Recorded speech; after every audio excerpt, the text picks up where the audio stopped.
We got Jim Rea here, and we had to do our usual technical difficulties. Your wife Oh, was the kabuki dance. your wife was busy with her own conference calls, which slowed the speed up, and we were doing this kind of a thing, and that's not as good. So, how is your lovely wife? How is Jody?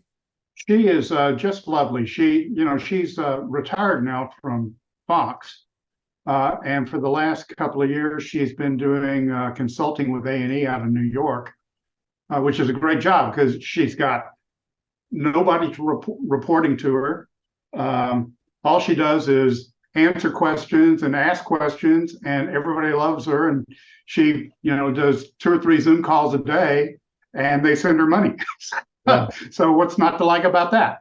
So does that get all screwed up with the writer's strike and the actor's strike? No, this is all. So Jody pretty much ran the back room for Fox's TV distribution company, and she installed or managed the installation of 2 or 3 systems that ran that company.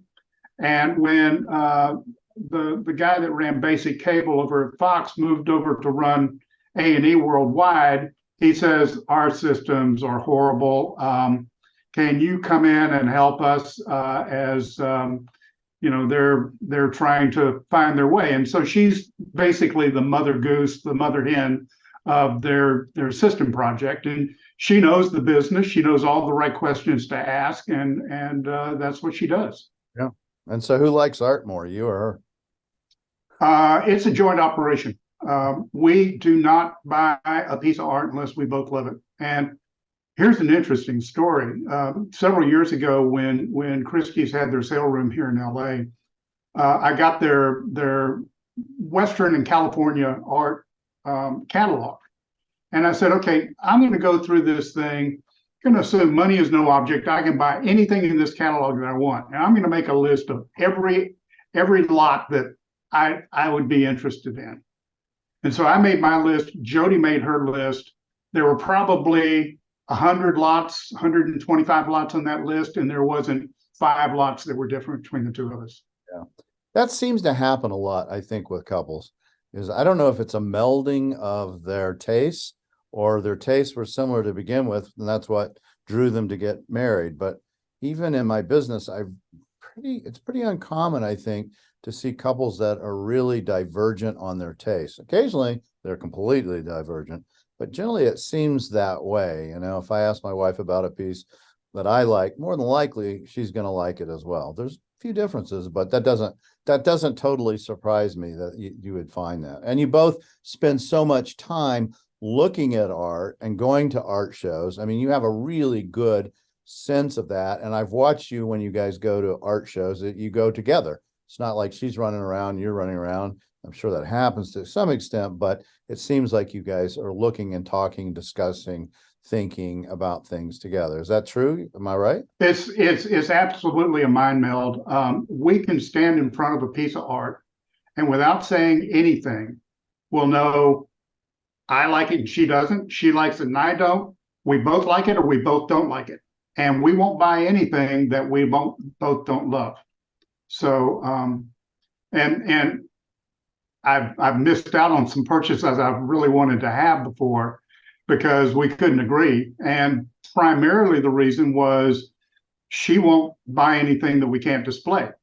And there have been things that we didn't have the wall space to display. Henry Chapman Ford at the Catherine Haley auction up at her ranch, there was a portfolio of all of the mission etchings that Henry Chapman Ford did back in 1800s sometime. And I wanted to bid on that thing. And I would have gotten those etchings at about $300 per. I think there were like 35 etchings in there or something like that. She wouldn't let me bid on it because we couldn't display it. Yeah. So we were up in Santa Barbara. I can't remember what the woman that had the art gallery there in Montecito. But hanging in her window was one of those Henry Chapman Ford etchings, nicely framed for sale for $5,000. And I just kind of looked at her. I said, I'm never going to let you forget about this. Well, so how about, have you ever gotten rid of material? In other words, have you We deaccessioned? have yet to deaccession, as they say in the trade, Yeah. any works of art. Yeah, I mean, because I would think it might be kind of tough because you both love the piece, and if one of you wants to get rid of it, you know the other person loves it already. So how do how do you navigate that Yeah. quiet? Well, our strategy our is we intend to bring in curators from three of the museums that we work pretty closely with, plus the California Art Club, and say, if there's anything in here that you would like to add to the permanent collection, let us know and we'll take that under consideration. And then I think what we're going to do, or at least our current plan, is to take the balance of it and divvy it up across those institutions and say, you need to hold these things for 3 years for tax purposes, and then you're released and it's not deaccession them, you're just released because they were never part of the permanent collection. You're released to sell those for operational funds as necessary. Yeah. And the 3 years for those people who are watching and or listening, the reason you do that is because if you sell it before the 3 years, whether you're a museum or my foundation, then you would be taxed at whatever it's sold for, and they could come back to you, i.e. the collector who gave it, and say you owe more tax because, Yeah. So yeah, it's very important when you do give stuff away that if they're going to get rid of it, that they hang on to it for 3, years running. Yeah. Now, we don't have kids, which is why we've got an art collection.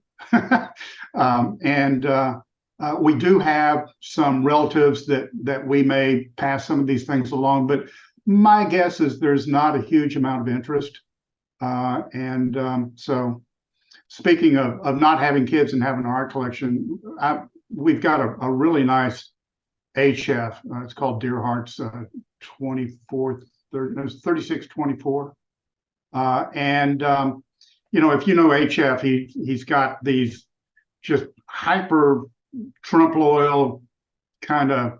He's got a specular highlight on every single moccasin bead, and my father used to just be fascinated with that painting. It was one of the more expensive paintings we ever acquired, and so we were at dinner one night down in Texas and had a couple of bottles of wine, and he says, "So that Indian painting you got, how much you pay for that?" And sometime after that, John Garrity told me, he said, "Whenever anybody asks me that, I generally knock a zero off of it before I tell them." So I didn't have that sage advice at that time, and I told him, and he almost fell out of his chair. And I said, "Dad, wait, you need to understand something. My sister's got 2 kids. She's put them through college. My brother's got 2 kids. He's got to put them through college. We don't have any kids. We have an art collection." And he goes, Yeah. "Oh, I get it." Yeah, no, it is a little bit daunting for people who, when you get so enwrapped in art and you really are interested in it, you don't mind. You'd rather have a piece of art than a new car or maybe even a new house. So I totally get that. And my dad, I didn't tell him price structure because he wouldn't have understood either. So Yeah, that's why they call it an addiction, collecting. So just so the people know, so Jim Rea is a collector, and also, and we're going to go and talk about this because it's a really interesting story, but you also help run, you're the main director, I guess. You can give me exactly what your title is for the Master Show at the Autry, which is a big deal. You run that whole show, and I know it's a lot of work. But what is your title at the Master Show? Yeah, so my technical title is co-chair and artist liaison. Okay. And I like to refer to myself as the face man for the show. Okay. Because nobody really runs the show, not in the same sense that John Garrity did. John was the guy that created the show at the Autry. Right. Pre to West, basically. And he ran it is like my way or the highway. And that's not my role. I do a lot of collaboration with the artists. I work with the museum on different marketing efforts and so forth. I spend a fair amount of time, Jody and I spend a fair amount of time out going around to the other big shows and evangelizing amongst the artists, the dealers, the collectors, inviting them to come to LA for our show. seeing what's going on at the other shows and that sort of thing, which is something that she and I have done for 25 years, and one of the reasons why they asked me to take a leadership role in the show.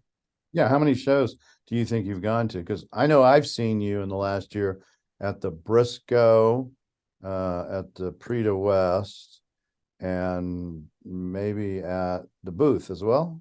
Yes? Yeah, those are the three that I've gone to this year. We used to go to the Idle Jork, but it turns out the other thing that we're passionate about is charity wine auctions. And the one remaining charity wine auction that we go to up in Mendocino is on the same weekend as the Quest for the West. So we've had to cut that one off of our schedule. Back when they used to do the show at the Phoenix Art Museum, we used to go to that show. We've not gone to the Cowboy show, Cowboy Artist show very frequently. I don't know why. It's just not really on our radar screen that much. But the principal ones that we really focus on are the Briscoe and the Prix de West. Also, we occasionally go to Willow Rock as well. It's only every other year, I think. Yes. So that's a good show as well. Yeah. In fact, I'm going to go to that show this year. Yeah. It'll be a good one. Mia's going to be there. Yep. It'll be a very good show. So when you go to those shows, you have two hats on. You have the Jim and Jody, I'm looking to buy for my collection hat, but you also have the other hat on of the Masters. And what are you looking for when you go to something like that show? It's really kind of interesting. First off, it's just networking. I mean, we've been friends with these artists for decades. And so it's touching base with them, seeing how they're doing, talking about their art, that sort of thing. It's just being collegial and talking with them, as well as a whole host of collectors that we've developed relationships with. Garrity once said that in addition to collecting art, Jim and Jody collect relationships, and we do. We've got hundreds of relationships of people that we've met, and we get to know them a little bit when we first meet them, and then the second time we meet them and a little bit more, and by the third time we're old friends, and so that goes. And I'm sure you've got many of that same experience as you wander around with your clients and your artists and so on. We're also very interested in how sales do. It's always very interesting to go in and do a post-mortem of the sales after they've put up all the red dots, see what's selling, see what's not selling. And I think those are kind of the principal things that we're focused on when we're at these shows. And when you look at that, let's say you see a trend, and you've gone to 3 this year, so you've got a variety of things. When you see a trend of what's, let's say, doing really well or what's not doing really well, even, do you take that into consideration when you're trying to determine who's going to be invited to the Master Show? Well, that's kind of a whole different thing for me. And that's one of the places where I'm trying to institute some change inside of the Masters. The artist selection in the past, I wasn't involved in it, so I really don't know what the equation was, even necessarily who the players were. And last year was kind of catch as catch can. I mean, Amy and I sat down and we would talk about a number of artists, and then the other people that were decision makers would kind of go yay or nay on that, and we sent out our invitations. This year, I got considerably more organized, systematized. I built a database of about 80 candidate artists and had information about who their representation were, what shows they were in. I had examples of their work, other contact information, other sorts of things, and whittled that down to a presentation of about 20 artists that Amy and I sat down with for our first draft. And that eventually led to about 7 artists that received new invitations to the show. And I think it's important that in addition to the artists that we invited, and some of those can't participate, their dance card's full this year. We've got a bench that we can go back to and say, okay, we can't get this person or this person. How about this one, this one, this one to fill that gap? So I want to be considerably more structured about our artist selection process as we go forward, and that asset is a big part of that. I'm an ex-technology guy, so I tend to think in terms of databases and that kind of stuff to bring structure to decision making. And how many artists attend the show, the master? About 60. And out of that 60 every year, how many of those are return artists that kind of get a pass? They're like, 90%. Okay. And then some periods you do go, okay, maybe this artist hasn't done as well. Or maybe the artist, for whatever reason, can't do it or doesn't want to do it because of time schedule or whatever. Part of that is that, but part of it is people do get cold, I would assume, periodically. It's kind of self-selecting. There was a period of 7 years from the time that John Garrity passed away to the time that they invited me to step in. And sales suffered, primarily because John was not out there stirring the pot, if you will. I mean, John could twist arms. He could make big sales happen for some of the high profile artists. And after he was gone away, that didn't happen anymore. And we lost a number of artists because their sales were just not performing well, and they just voluntarily stepped away. We do occasionally kind of weed out a couple of artists every year that we think their time would be better spent focusing on the other shows that they're in. But a big part of my mission is to grow the community of buyers and collectors.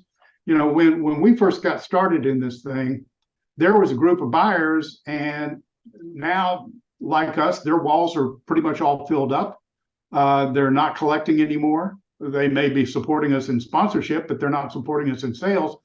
And so we're very focused on, in particular, how to use the internet, how to use social media to bring new people to the Autry, to bring new awareness about the masters and about our artists. And that's a considerable project that I work with our team over the Autry on every year, and we get a little bit better. 2 years ago, when I was first involved in this, we sold $300,000 worth of art via the internet after the show, which was really astounding.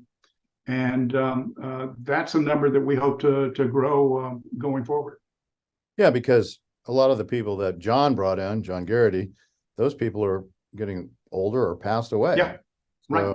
You have a absolutely whole different kind of group from 10 years ago than you do now.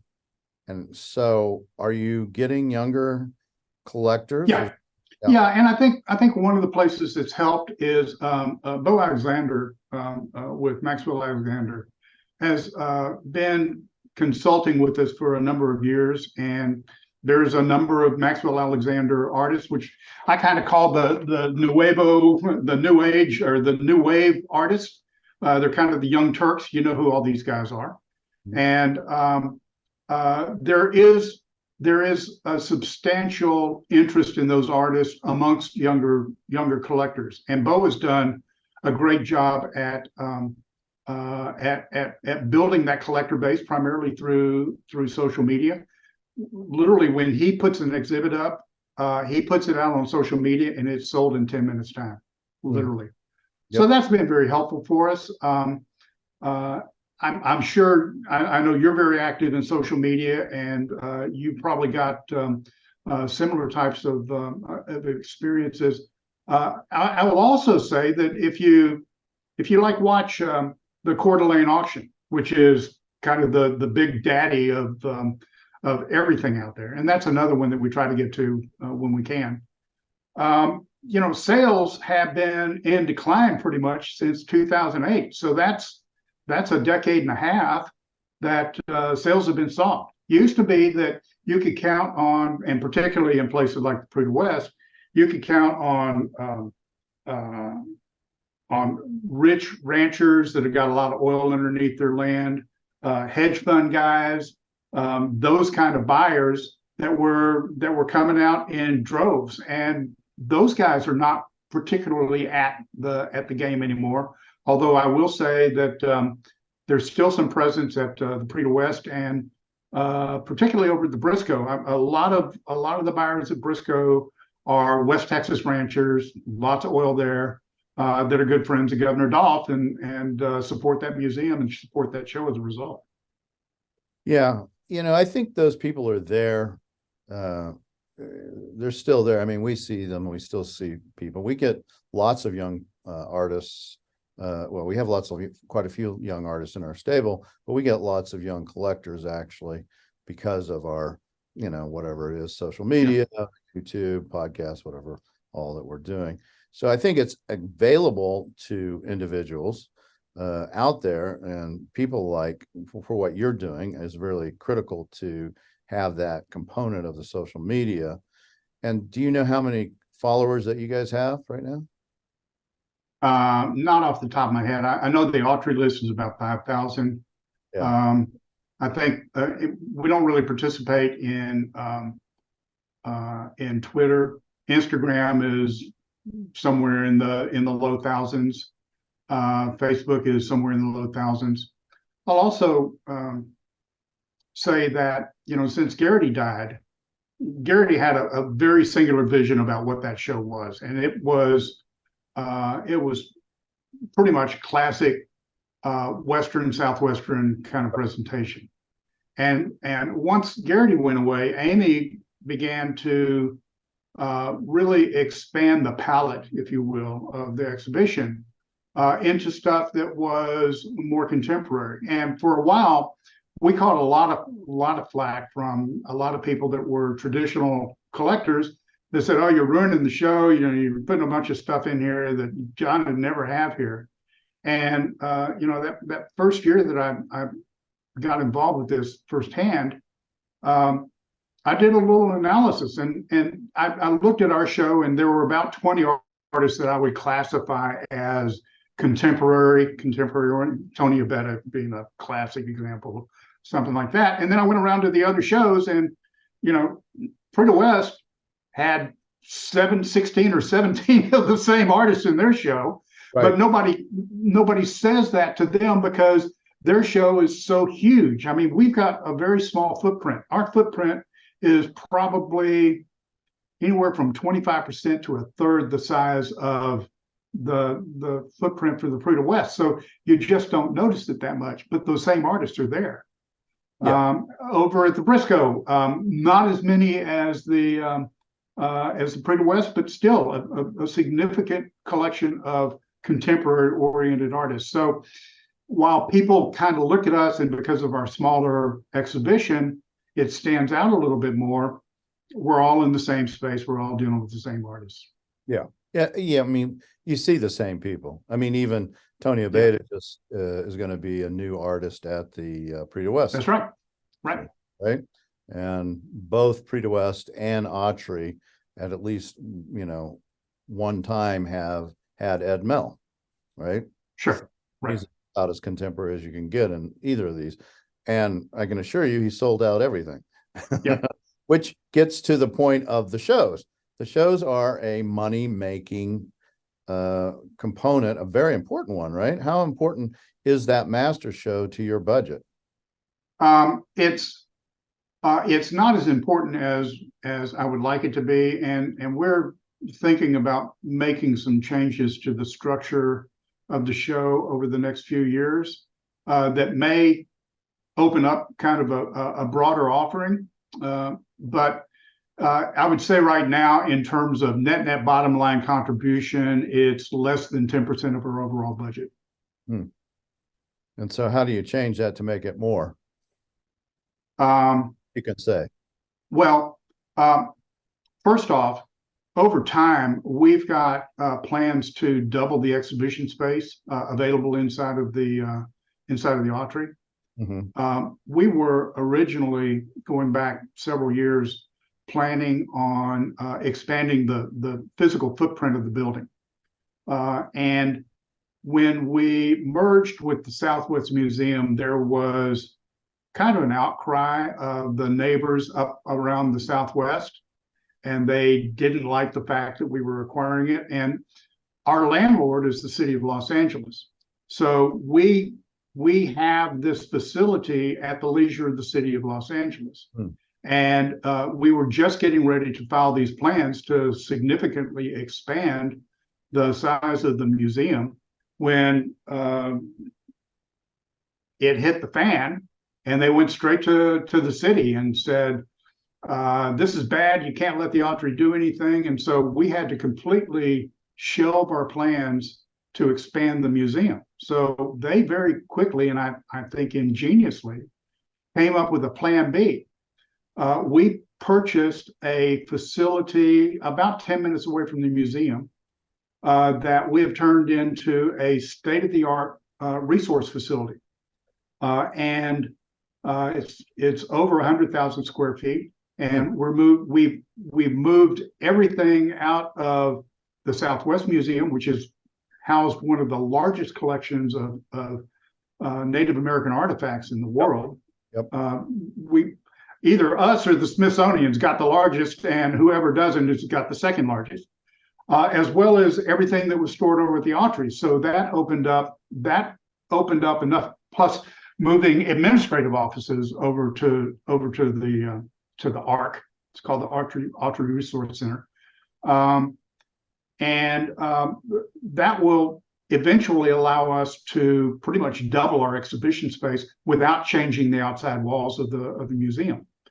And that will allow us to, at the same time, be able to significantly expand our footprint for the Masters exhibition or whatever lives on after the Masters exhibition, and go from there. It will always be focused on the West, and the direction that it's going to go, I don't know, but I think that it's going to kind of expand its diversity in terms of content and in terms of artists and in terms of that sort of thing. But it's still something that we're in discussions on right now. So in the future, probably maybe double the number of artists that would be actually attending to that? That would be my hope. Yeah, that would be my hope. And double the amount of artwork that's available for sale. Yeah. And so do you get any feedback or issues from galleries when they go, well, now you've doubled your number of artists, you're really competing against us? That makes we used to have pretty heavy gallery participation back when John was here. Yep. And I think it was somewhat a testament to John's ability to twist arms. Yeah, he was because he could bring a lot of business to the galleries as well. Yeah, he was good. And today, I've had some dealers. I'm not going to mention any name, but they just flat out said, "You're a competitor of mine. I'm not going to support you." Yeah. And I wish that it were not that case, but I certainly understand it. I've been involved with the California Art Club for 25 years, and we went through a similar thing there, where their exhibitions were perceived as conflicting or competing with local dealers that had been collaborating up until that point. And so we saw a lot of dealers back away there as well. I think that's just part of the nature of the business. And if we can find ways to work together that makes sense for both parties, we'll do that. If not, then we won't. Yeah. I will say that it's very competitive getting work from the artists and getting artists to participate. I would say the vast majority of these artists only produce a handful of works every year, maybe 20, 25 works.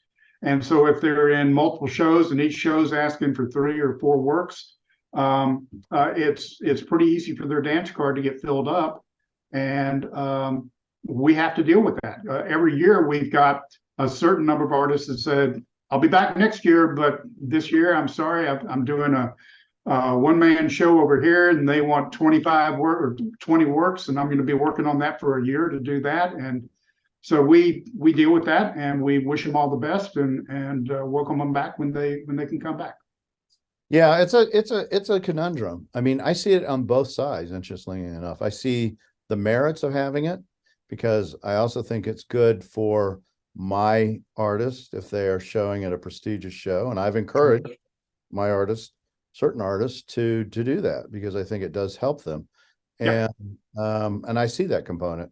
But at the same time, the artists that do compete and use and go to these shows, they want to have their best work. Many levels. One, the museum wants it as their best. Two, it's hanging in a museum, and I think there is just this connotation that, hey, I want my best work showing, and all the other people are going to have their best work showing, and I want to look as good as I can.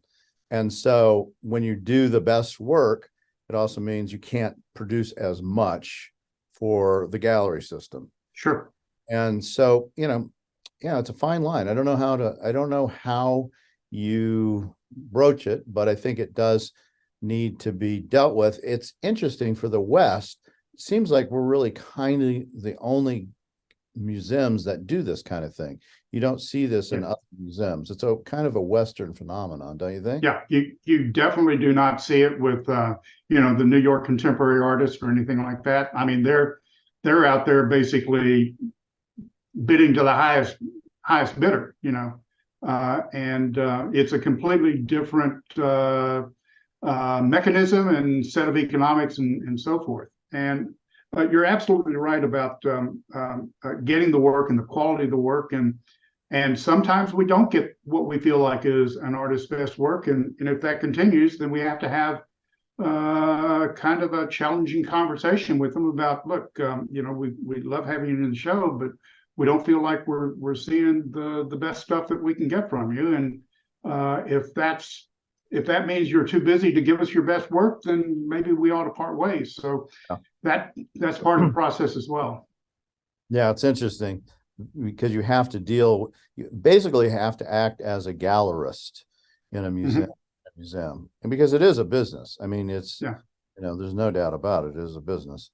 You're selling art, and you are and it's an important component of, even if it's just 10%. I think for a lot of museums, it's a lot more than that. I'm sure it is for almost all of them. It seems like you're actually probably at the lower end of that, what it supports.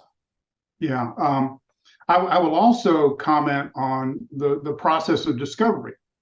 Just like gallerists do, just like you do, we're in the process of trying to discover up and coming artists that we can bring in that we think we're going to be a great artist for the next 20 years. Right. And that's challenging. And there we do pretty much work in collaboration with outside galleries, because you guys are the ones that are most likely gonna find those artists and begin to feature those artists. You've had conversations with me about, I should consider this one and that one. I've taken those conversations back. Some artists we proceed with, other artists for whatever reason we don't. But we like to talk to the artists or the galleries that are hosting those artists, that are representing those artists, to make sure that it's okay with them that we take a run at them and try to put them into the show. And in the case of a young upcoming artist, typically that's a completely different dynamic than somebody that is a well-established artist that you can't get work from, because they're like, oh yeah, stick them in your museum show. We'd like to have that, So there's two different kind of dynamics going on there. And I agree. Like I say, sometimes it works for us to collaborate with the galleries, and other times it doesn't. Yeah, no, I get that. And as you pointed out, we have tried to work with you guys when we have artists that we think really need to be seen and to get a different audience. Right. And I think that's incumbent upon dealers to do that they can't just go, no, I want to keep it all to myself. Right. I want the money and I want the product. But reality is, if you're doing your job as a dealer, you're wanting your artist to get exposure and to be seen by other people. It's good for everybody. Even if you get less material, it means that the price structure will go up. The artists get to see, different people. I mean, it's just common sense, I think. Yeah. And So I think there is a very valuable place for museum shows like this for artists in the Western world. It's a dance, and you just have to kind of Yeah, figure out what that dance is. And I think I recognize that.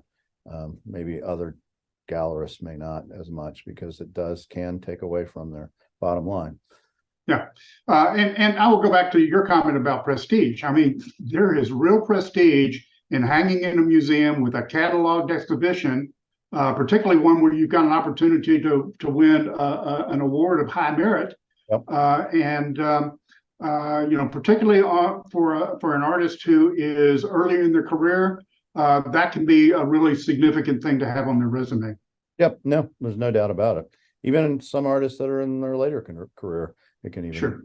All right, so I usually start with kind of where you came from and all that, but this was such an interesting component. I really wanted to go down this road, but I do want to go, how in the world did you become doing this with the masters? So where'd you grow up, Jim? So I have a diverse background. It's primarily technology related. I grew up in Houston.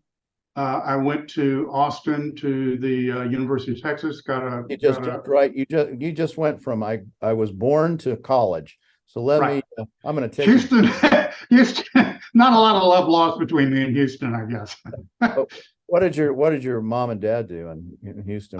My dad was he was the head of the Houston tax department for Price Waterhouse. Exxon was his client. My mother was a housewife, but she was also, just like Jody and I are, they traveled to nationwide and statewide CPA events all throughout the year. So they were constantly on the road or frequently on the road. And they were doing the exact same thing that Jody and I do. They're out evangelizing, they're out, managing those connections and all that. And in my early college years, I had the opportunity to go out with them on some of these things. They'd have an executive committee meeting over in Puerto Rico, and it was a small group of like 20 people from the Texas Society of CPAs, and I would get to go and participate in that whole thing. So it's not surprising that Jody and I kind of followed that same path. It's built into my genes.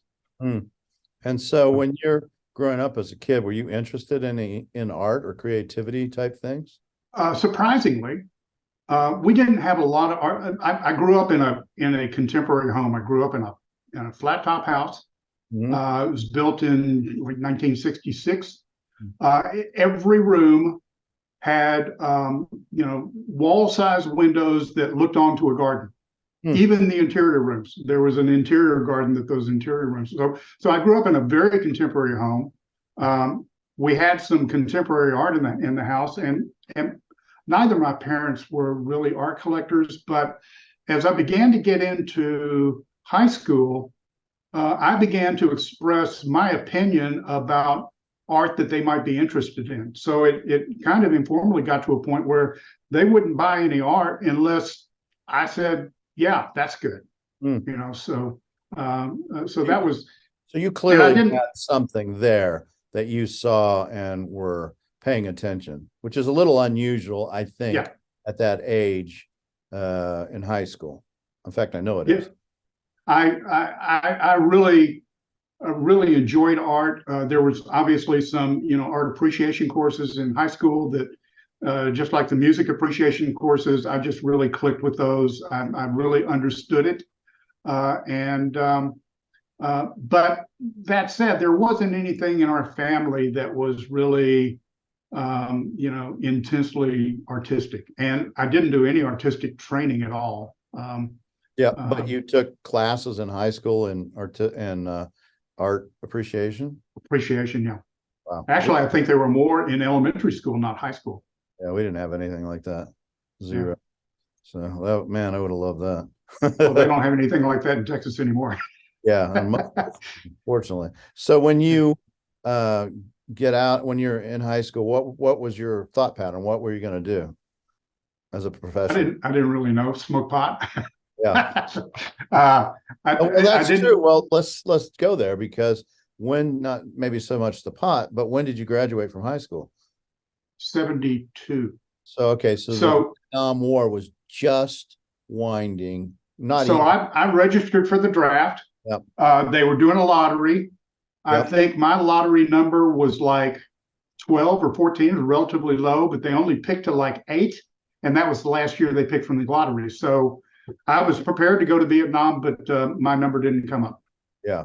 Yeah. It was right there. Yeah. That was the last year that he took anybody. Yeah. Right.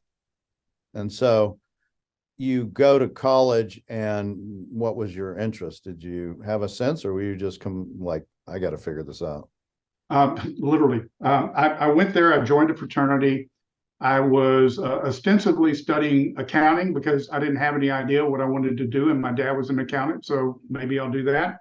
I got into this fraternity, and I got about halfway through the semester, and I called my parents and I said, I just want to let you know I'm going to drop out of school. Yeah. And so they they came up and they sat in a motel room with me, talking about this, and thinking that my life was coming to an end. And I said, no, I need to go out and get some life experience and figure out why it is that I'm here. Why am I doing this? Because I don't have any idea. Yeah. And so at the time, my dad had lent me a car as a freshman to drive around with. And he said, well, you realize, of course, that I'm going to have to take the car back. And I said, okay, that's fine. We don't have anything else to talk about. And I got up and started walking out of the room. And they said, whoa, wait, what are you doing? I said, well, you obviously don't have any concern for my well-being, because the only way that I can make an income while I'm out of school is to have transportation to be able to get there. And you just took that away from me. He said, okay, sit back down. He always bought his cars from this guy named Tommy Brasher in some little town in between Houston and Austin. So he calls up Tommy at 9 o'clock at night and he says, that Chevrolet, how much would you rent that for? And he rented me that Chevrolet for the price that Tommy Brasher told me to rent it for. And I stayed out for a semester. I came back in. I went through undergraduate accounting school. Was kind of a middling student. I was not a bad student, but I was not a great student. I sat for the CPA. And when you sit for the CPA in Texas, you can either pass it or you can fail it, in which case you have to stand aside for a year before you can retake it, or you can be in a gray zone between passing and failing, which means you didn't pass it, but you can retake it immediately. So of the 4 parts, I couldn't take one part because I had to have a year of practice. I passed one part, I gray zoned 2 other parts. And when I got that letter, it was signed Frank Rea, Chairman, State Board of Public Accountancy. My dad had signed the letter that said that I had not passed the CPA. And I looked at him and I said, you couldn't tell me that I didn't pass? He said, those were all auto-signed. I had no idea what your status was, and I didn't want to know. And so I went back into my bedroom, and I went to sleep that night. When I got up the next morning, I said, I'll take that test again when somebody sticks a gun to my head and tells me I have to.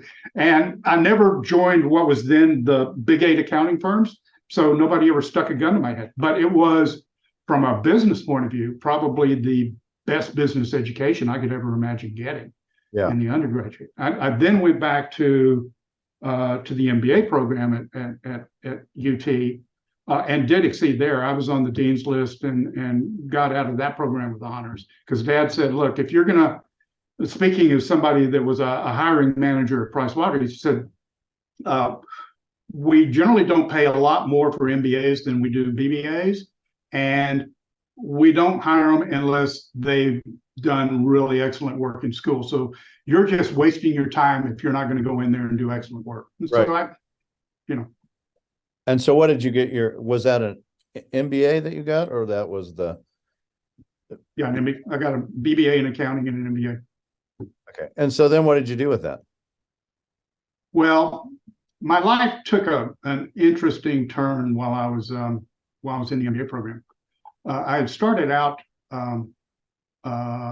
programming computers for the counseling center. It was a part-time job, paid good money.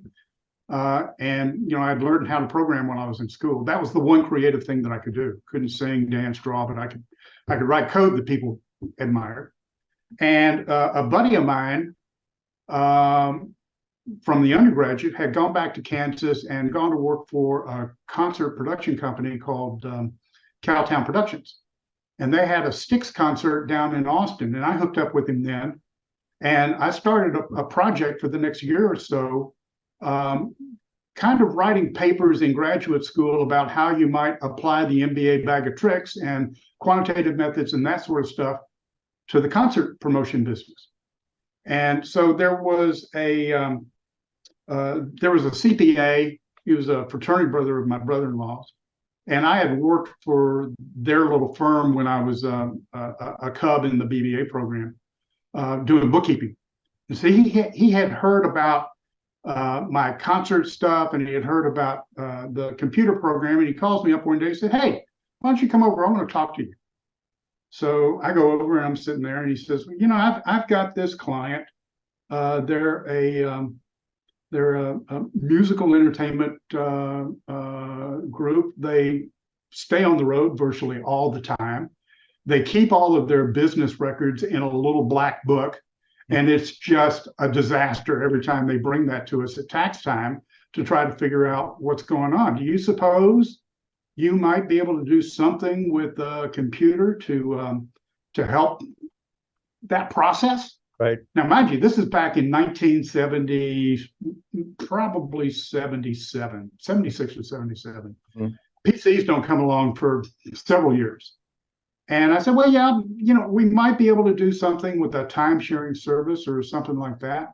And he says, "Okay, so the client is Willie Nelson, and I'll introduce you to David Anderson, his road manager tomorrow." So I got introduced to David. It turns out that Texas Instruments had a brand spanking new portable terminal called a Silent 700, and it had a thermal printer on it, little Mickey Mouse ears that you plug the phone into, and it had a programmable bubble memory system, little operating system. And I got that thing. It was like a $3,000 terminal. And was one of the first guys that TI had ever heard of that had programmed an actual application in that bubble memory system. They asked me to come over and give a seminar on how I did this. And I like to say that I programmed this system for a monkey with a banana in his hand, that they could do that. And so that was the first computer system that was used by a roadshow entourage in the history of the music business. I then went on to work directly for them. I kind of ran their local office in Austin for a year or so when Willie parted ways with his manager up in Connecticut, and then went to work for David Anderson, the road manager, on 2 4th of July picnics and on the concerts that were shot for Honeysuckle Rose. So I worked with those guys for about 3 years. I wanted to come out to California and join in the entertainment industry, the music business. And I came out, Willie's caterer, Joe Aronson, the Beast, got me an introduction with the operations manager, Bill Grant. And I came out and interviewed with him, and he said, "So we're gonna open up a new nightclub in a couple of weeks, and you look like you might be a good guy to be the night manager there." And I said, "Thank you. I would love to do that, but I'm 6 months away from getting an MBA, and I can't walk away from that." So I didn't. And at the same time, I interviewed with Price Waterhouse out in Los Angeles, because they all said, "Go to work for the Big Eight, work there for 3 years, go through the revolving doors, and go into industry after that."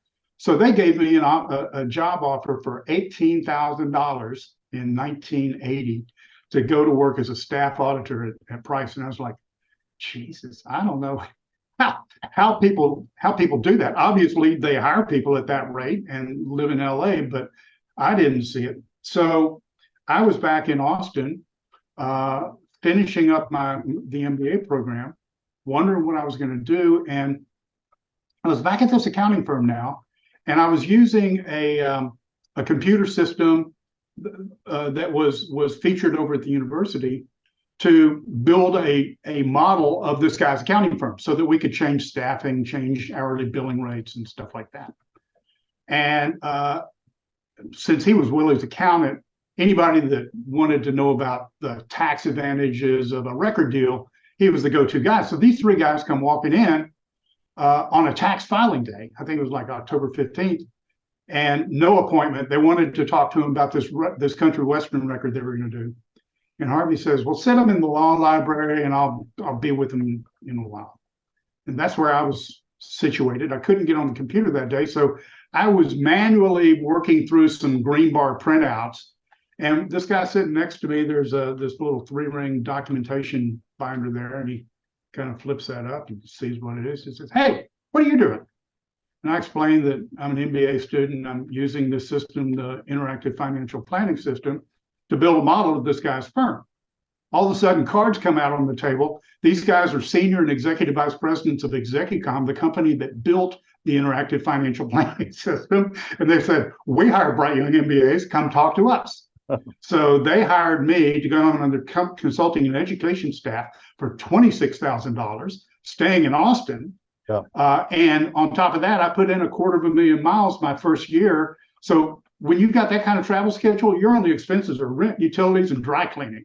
Everything else is paid for by the company out of your expense account. So that lasted until the Texas economy died. I shifted over to a different job, and the Texas economy died, and I had nothing left to lose. So I went out to LA at that time looking for my place in the entertainment industry, and eventually got hired by the COO at Fox as a kind of an operational troubleshooter.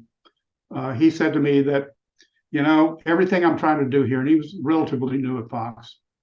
He said, everything I try to do here, the IT guys tell me you can't get there without spending $5 million in 5 years. If you can help me think around that, it's a great way for you to learn about the studio business. And if not, we try it. So did that, eventually took over the IT after a very successful project. That's where I met Jody. We were a Fox Romance, and there we are. Did you ever wish you had taken the Bill Graham job at running the? No, I think I really dodged a bullet there because, when I came out, one of my buddies in Austin recommended me to a really high-powered entertainment attorney who his sister was dating, and she was a lower-powered entertainment attorney.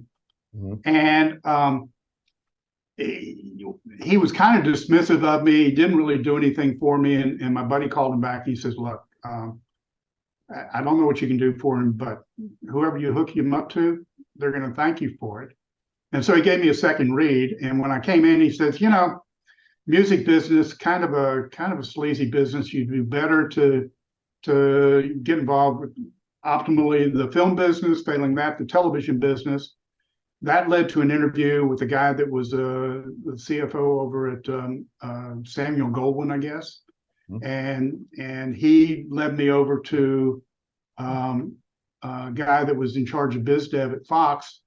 And I was having lunch with him, kind of going over my background. He says, you're too high powered a gun for me, but you need to be my boss. And so he got me to Chase Carey, and Chase turns out to be a legend in the industry now. And I worked for him for 8 years. And aside from Willie, that was the second best gig I ever had in my life. And so when did you start looking at art and going, oh, because you meet Jody, you guys. Yeah. So Jody and I get together. She's got a little house over in West LA, a couple of miles away from the studio. And we worked together for a year before we ever got socially involved. And her father was an executive with Santa Fe Railway for 40 years. Yep. And he wound up, before he died, running the passenger department for the West Coast for Santa Fe.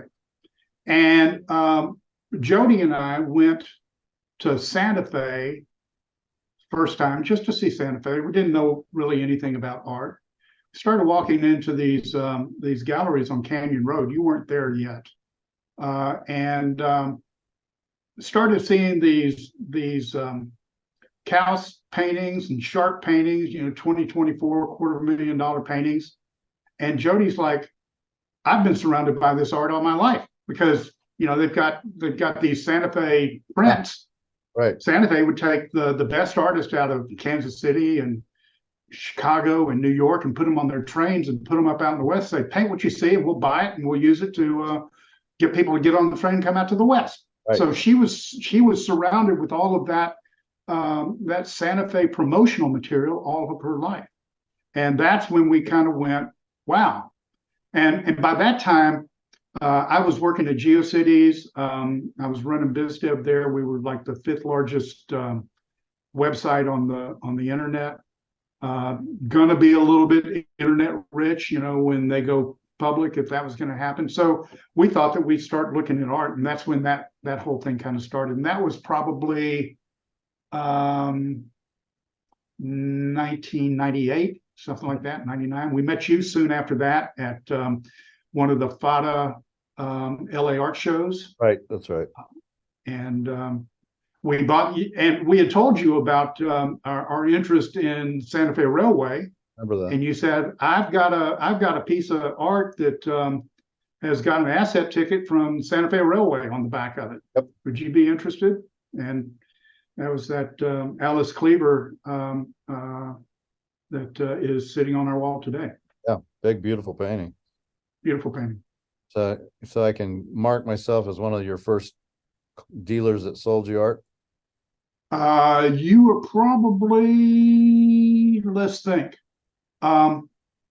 There was a gallery up on Canyon that we bought some sculpture from.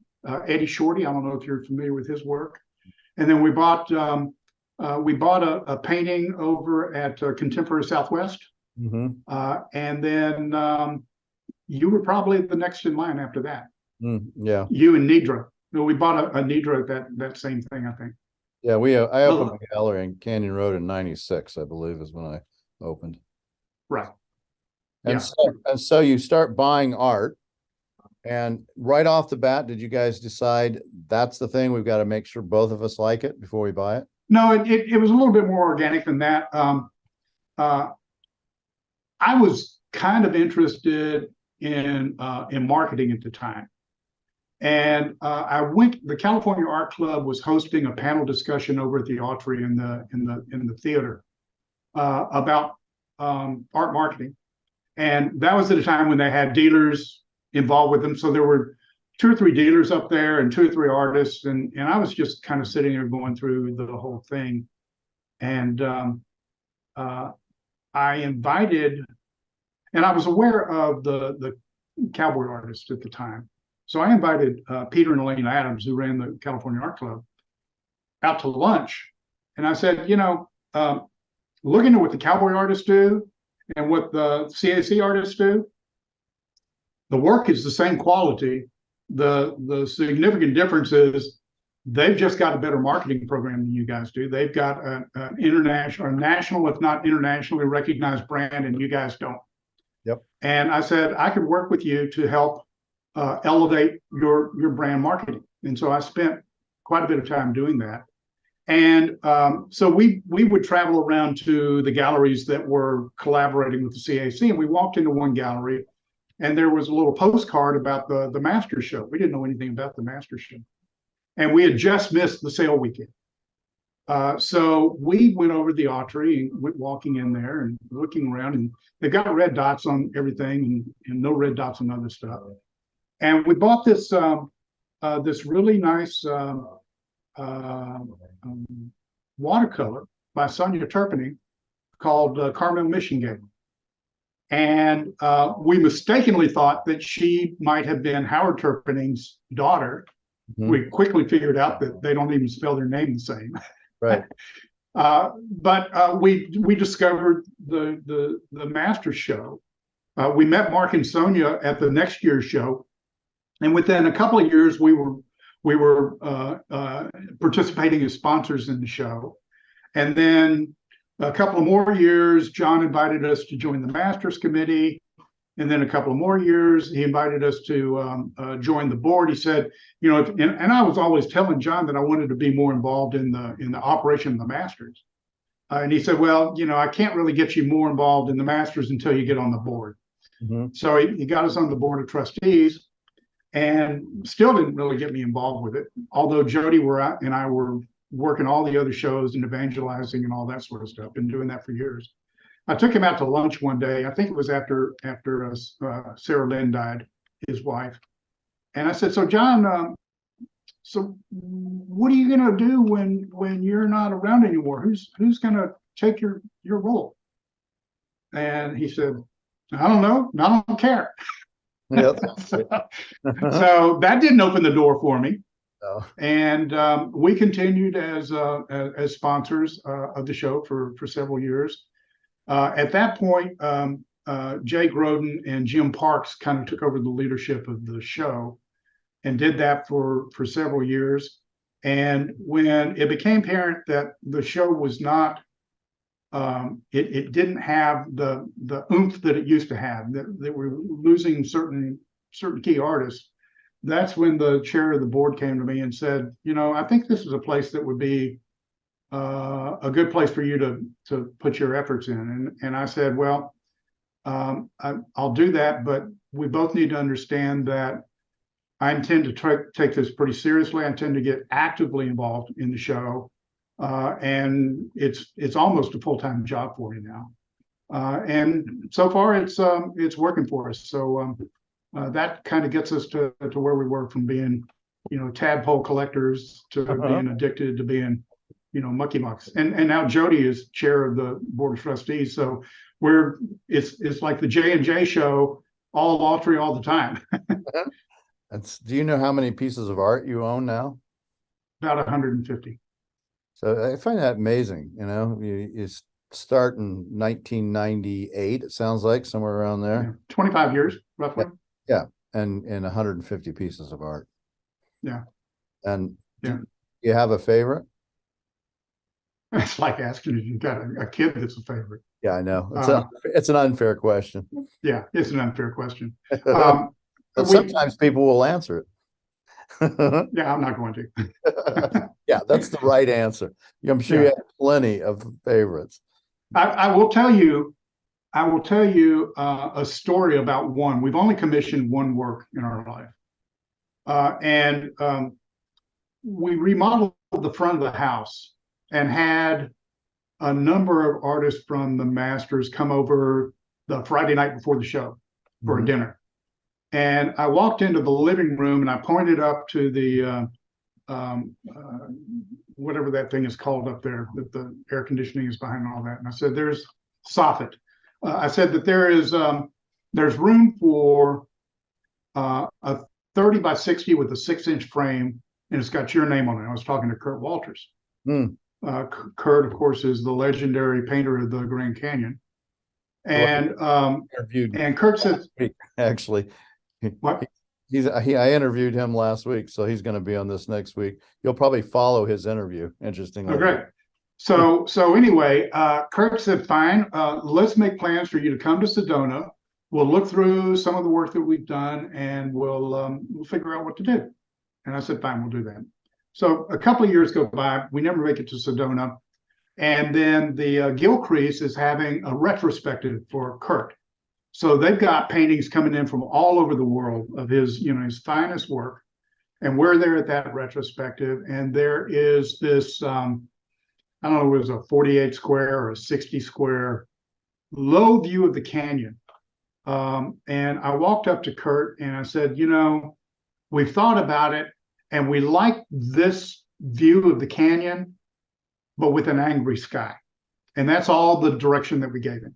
And he said, well, with that 30 by 60 aspect ratio that you mentioned at your house, it'll look better than this one because it will allow me to open up the foreground of the canyon. And it's a Coronado Isle is right there at the base of the canyon. And so he said, it'll take me 3, maybe 4 years to get it to you.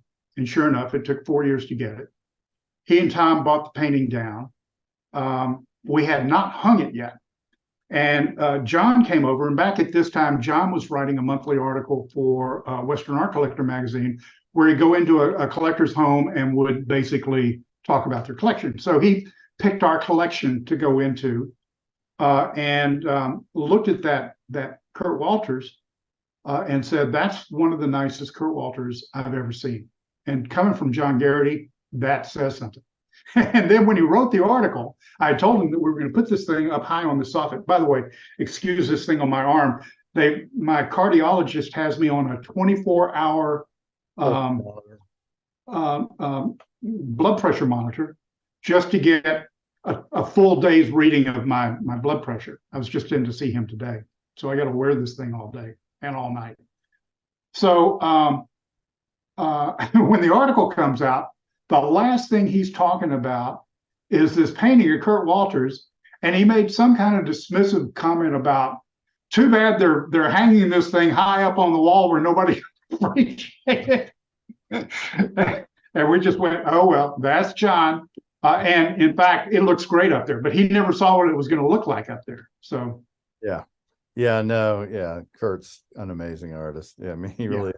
And he's only doing now, he said, maybe 5 paintings in a year.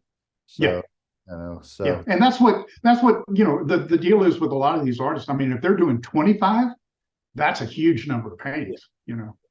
So when you have something like that, he does the Prix de West, and he does your show, I assume, right? No, he does not. He's been out of our show for a while, and I told him the last time we were there, I said, "Look, Kurt, I know you're pretty limited in your production, but if you ever want to come back into the show, just let you know that the door's wide open. We're welcome to have you back." Yeah, I don't think he can keep up. He's probably, who knows how far out he is to get a painting, which is a wonderful position to be in as an artist, but you have to earn it. Yeah. I don't know how many commissions he does. I mean, we had already had a very special relationship with he and Tom. We had been very close friends of theirs for a long time. So I don't even know whether he entertains commissions. He'll do them. I think he'll do them. But, the only way you're going to get a really great painting and him wanting to get really excited about it is to do just what you said and say, this view, this, but, have at it. You do it how you see it. You got to give people like that complete leeway, because otherwise, it's not fun for them. That takes the creativity out. And if you're going to work on something for 2 or 3 months at a crack, you want it to be fun and creative. It's a stunning painting. We're very proud of it, but I'm not going to point out any painting in our collection that is our favorite. So I will want to come see your house sometime and see that painting. Absolutely. The other 149 pieces that you've got in that time. And they're all on display. We were at I wish I could remember the name of this artist, which was the first painting we got. It may come to me in a minute. BC Nowlin. That's the one we got over at Contemporary Southwest.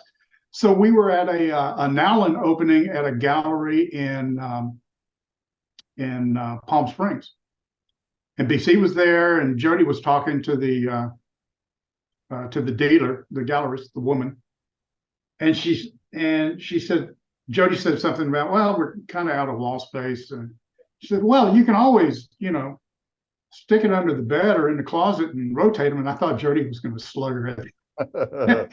She said, we do not buy anything that we cannot display. Yeah. Now, the one concession I got out of that is, over the years I've negotiated much tighter density, just like the density you've got on that wall behind you. I've negotiated much tighter density on our walls to get more art up there, but we still abide by that rule. And we also bought a second home up in northern Santa Barbara County, up in the wine country, and we don't put a lot of art up there because it's in a wilderness area that is very wildfire prone.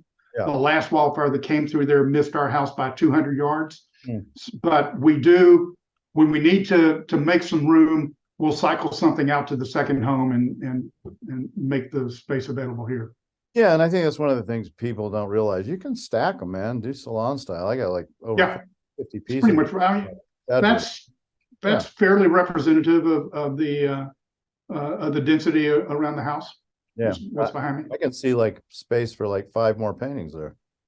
Yeah, I could go higher, and in fact, there's stuff higher around these sides. Yeah, Um, plenty of so, room. You got tons. yeah, Good. sure. We like to hear that. All right. Well, kind of finishing this up, Jim. You have anything else you would like to share with our audience? I'd like to ask you. I don't know how long you've been at it. I know you've been at it at least 25 years because I've known you for that long. Yeah. How is this business evolving from your point of view? Well, it's interesting to see because I have 2 different things I deal in. I deal in Native American material, and I also deal in Western material, and I deal in historic and contemporary, and it's always evolving, which is exciting. And I've been doing it like 35 years, so I have seen a lot of changes. I think the biggest change as far as the historic Native art is that people are getting older, the dealers. So that's changing because they're all 75 to 85, and that's going to affect the market when they all go. But in what way, I'm not exactly sure, because other players, basically auction houses, have kind of filled in the role of that to some extent. And you do have younger people that are coming into that, not as many, but people like my son, who will run my business at some point in time. I mean, he's going to, continue that heritage, that content, and that's a lot of the importance of it. But you look at indigenous native art, contemporary, that's really starting to boom in a big way. I mean, you look at John Quick to Smith's, show at the Whitney right now, which is unbelievable. And, the first native artist to have the show at the Whitney and first female artist as well. And you see a lot of these artists that are really starting to bloom. I have people like Mateo Romero, who's did a piece right now that's in the Metropolitan Museum of Art. You have. Yeah, Mateo's very popular in our show. Yeah, I mean, he's fantastic, right? I'm thrilled to be able to represent a guy like that. He's great. And I think the sky's the limit. Tony Abeda, Emmy Whitehorse, Cara Romero, all these individuals I think are really starting to be seen and noticed. Shanto Begay, another artist that I represent. And so to see that kind of finally catching on and people seeing it, that's going to be very exciting and interesting for the market. Then the Western market, which, I deal a lot of contemporary artists. Again, it continues I see real interest. People like, Ed Mell, and then you have young people like Whitney Gardner and Jordan Walker, and, these individuals that are appealing to a different group of people, different group of collectors. I see those continue to grow. And then you have people like Mark Maggiore, who really kind of changed, the way maybe Western art is interpreted. You have a guy who has 500,000, followers on Instagram. Yeah, I put Mark in a different category. But you can put him in a different category. He is. But the fact of the matter is that because of his voice, and it's very traditional what he paints. Yeah, reaches out to a lot of people. Extremely traditional. That brings in new people looking at, okay, let's look at traditional art in a different form or fashion. And that's people that are buying those prints. I mean, because the paintings have gotten very expensive, but the prints, all those individuals at some point are going to go, I want some paintings. Maybe I can't I can't afford a Mark Maggiore, but I can afford a John Moyers, or John's pretty expensive too, but you know what I'm saying? You can get, I think there will be a bleed over for what he's doing, and that's through social media. So I feel very excited for Western and Native arts, but I do think they're changing somewhat in how, how they're appreciated and who deals in them. I concur. And, I think that's where social media, it gives us such potential to expose this work to new audiences. The first one's free, the second one's on me, and the rest you pay for, and it's just get them involved in the process, get them learning about the artist, learning about their work, and doing that. That's one of the projects that I've got underway right now. Is we're working with the Briscoe to try to greatly expand the capabilities of our website so that we're not just showing the work that we've got this year, but able to build a library of the work over years so that people can see how this stuff evolves. And I think that that's for people that get interested in it, that's an incredibly important kind of tool for them to educate themselves. And the more educated they become, the more likely they're going to get addicted to this stuff. It is an addiction. I can speak from experience. Yeah, I mean, you're the classic example. And when you started, you were a young guy, right? And over the 25-year period, you took it to another level, to the point where you and your wife are really involved in making the interest for other people, and that can happen all the way along. And I think it will continue to happen. And you have to remember, Western and Native art are the true American form of art, right? Those are real American, iconic art. When you do have, the impression or the Pollock, abstract impressionism, but it's really Western and Native art. So ultimately, in fact, abstract impressionism came from France. So but not like the Pollock. I mean, Pollock was a different. I mean, I'm sorry, I didn't catch the Pollock part. Yeah, I mean, though he was a classic painter before he got into his abstract works. Well, and the interesting thing about Pollock is his influence, and he says it, to looking down upon these drip paintings was sand paintings, Navajo sand paintings, because he lived in Arizona. Same way they made them. 1922, he lived in Arizona as a kid, so he was exposed to it. So anyway, I have great hopes for Western and Native arts. I think it's it's ripe for a change, a different kind of leaders in the field, but it's definitely not going away. No. Yep. Well, I will say this. We've dealt with a lot of people in the art world over the years, and there's only a handful of dealers that Jody and I have ever felt comfortable with, and we're very gratified that you're one of those guys that we've been able to rely on. Thank you. Well, we appreciate that. I can't say anything but thank you. So, Jim Rea, thank you so much for all you do. And do we know when the Masters dates are, by any chance, for the next it's going to be like February 25th. It's going to be the last weekend in February. Yep. Okay. And the way that we're doing it now is we open up the exhibition at the beginning of the month. We used to open the exhibition the night of the sale, but now we open up the exhibition at the beginning of the month, and that gives us like 3 weeks to get people through, see the exhibition, maybe put in on certain things. And we're also evolving it where you don't have to be in the sale room at the time of the exhibition in order to buy the art. You can come in by proxy and be distant and still put in on the art. The only difference is that if you're doing it by proxy, if your ticket gets drawn, then you bought it. You can't pass on it at that point. Right. And that's opened us up to sales that people, they can't make it to the show, but they like the art, they like the artists, and they want to participate. So that's a good thing. And then it stays open for about 6 weeks thereafter. So it's open generally about 2 months, and we're continuing to sell right up until the last day of the exhibition. Yep. Well, I encourage people to go visit it. I've gone to the show many times. It's really it's an amazing event, and hopefully I'll get out this year.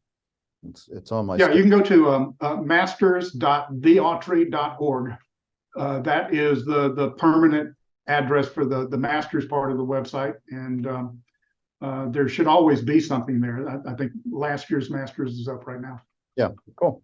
All right, Jim. Say hi to Jody. Good talking with you. Taking the time, and we'll talk soon, I'm sure. Or we'll see you at the next show, which will probably be at the Willow Rock, would be my guess. Yep. Yeah, we're not going to be at Willow Rock. All right. Got another company. All right. Okay, Mark. Good talking with you. Thank you. Bye-bye. Bye.